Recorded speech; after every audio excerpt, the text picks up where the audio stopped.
How to lead worship. Prepare before the service.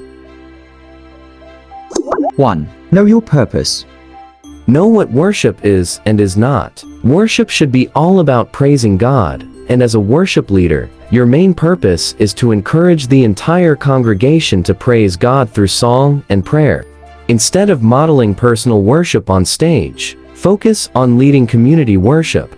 Worship is not a time to show off your own talents or worry about making yourself look good. You may not mean to glorify yourself, but pride often finds its way in undetected, so keep a watchful eye out for it. 2. Pray. Give thanks to God for the opportunity to lead others in the act of worshiping Him, and ask for the guidance, humility, and courage to make the worship session a good one.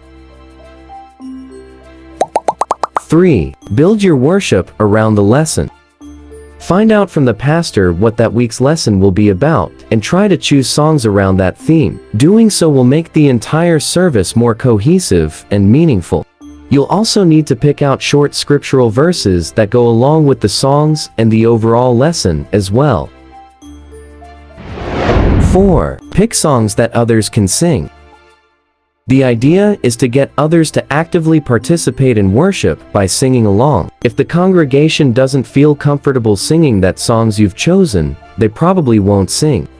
People generally don't sing songs that are unfamiliar to them. Stick primarily with songs you know the congregation will know. When you introduce a new song, plan on including it in multiple worship services so that people will have more opportunity to get used to it. The songs you pick need to fall within a shorter, more concentrated range so that more people can sing along. 5. Consider the format. Know how many songs you need to pick out. In many churches, there's already some set order to the service. In others, you may have a little more flexibility. Regardless, you should pick out enough songs to fit the format, and select the right songs for the right parts of the service. 6. Memorize. Know the lyrics to the songs you plan on singing. Memorize any verses you plan on saying. You can have an open Bible or sheet music in front of you during the service, but it's best not to rely on them. As you practice saying these readings, emphasize verbs instead of pronouns, adjectives, and adverbs. Verbs typically convey the greatest amount of action and meaning, so emphasizing them can help draw out the truth of the text.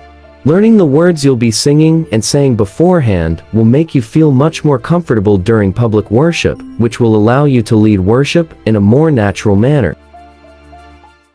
7. Practice. Learning the words you'll be singing and saying beforehand will make you feel much more comfortable during public worship, which will allow you to lead worship in a more natural manner.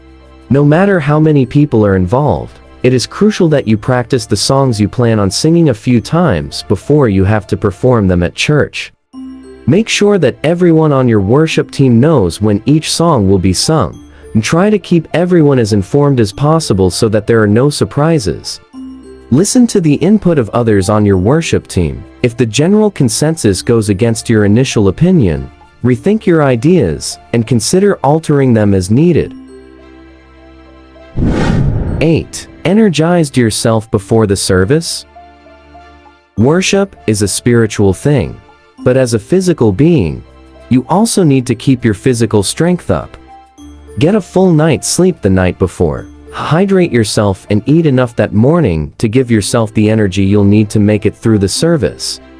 If you're the sort of person who easily gets sick on a full stomach, make sure that you only eat enough to wake yourself up and not enough to make yourself feel queasy. 9. Warm up before the service. Meet up with any other members of the worship team before the service to do one final, quick practice session. As a worship leader, try to show up 15 minutes or so before the rest of the worship team is due to arrive for your final practice. During that time, do sound tests to make sure that the equipment is set up, tune any instruments you'll be using, and flip through your notes to make sure that everything is in order.